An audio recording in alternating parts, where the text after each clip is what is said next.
Ransley here from thirstgym.com, and today we're talking about an exercise called the Swiss bar overhead press from pins, or the military overhead press from pins.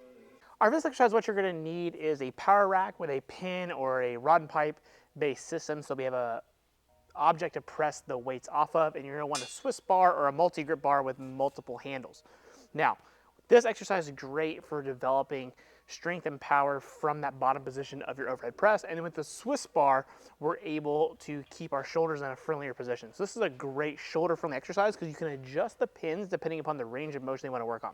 Most people are probably going to set this close towards their chest or their shoulders to replicate their normal overhead press, but you can really adjust these pins to wherever you want to. So if you really just want to work on the top end, you can as well.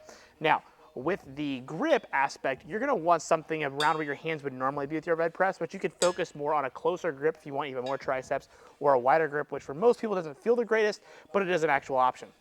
So I'm going to take the medium grip here. I'm going to get in my normal overhead press position. I would prefer a staggered stance position using pins. I feel like I can be able to generate more power and pressing power from here, but you can also go with a parallel stance as well. But regardless, we're going to get underneath it. We're going to keep our elbows underneath our wrists. We're going to press overhead, make some room for our head to come through, come back down to the pins, complete stop, and then reach towards the ceiling. So we always want to make sure to come to dead stop here to work on generating that power out of the bottom position. So this is, again, going to work on that starting strength. So if you happen to not be doing any kind of dips, you're not doing any kind of push presses or jerks, you're working on just purely your overhead pressing strength from around your chest or bottom position, this pin level will work great. If I wanted to move these up higher and just work on the actual lockout piece, I could do that as well. Now, this could be a great main movement for your overhead press. Again, if you got cranky shoulders, you're trying to limit your range of motion a little bit, use a Swiss bar to keep your shoulders in that external rotated position. That's great. You could also just use this as a supplemental movement to help build your overhead press. If you're noticing you're having issues in those areas, you could specifically target them, especially your tricep strength, your overhead press. Those are all fantastic options.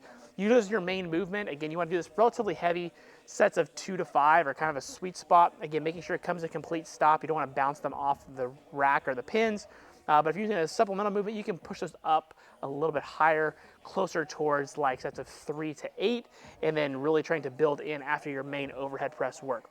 The other fantastic thing about the Swiss bar is it's going to duplicate a log. So if you don't have a log to train with, but you're trying to get into some strongman work, this is great because of the size of the bar. It's going to naturally have some space to where I have to actually get this around my head to come to the overhead press position. And when I'm in this position, I want to make sure that the bar is actually directly overhead, right? I don't want to leave it out in front. I want to make sure it's right over here, coming back down to the pins, and then getting a complete stop. So give this exercise a shot. If you got cranky shoulders, looking at a way to level up your overhead press, this exercise is fantastic and will do just that. If you got any questions, let me know in the comment section below. Thanks. Have a great day.